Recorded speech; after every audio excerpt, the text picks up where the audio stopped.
What I wish I could do to get through a crowd.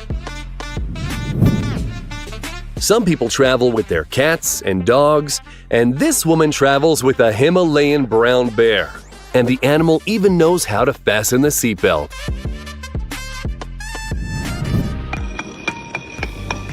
And these workers used a domino effect to lay bricks in a perfect line.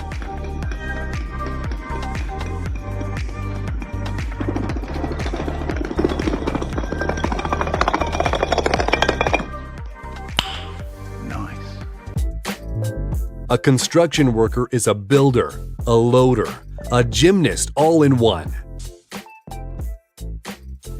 We've seen hail, but citizens of Queensland were super lucky to experience a record amount of hail featuring huge chunks of ice.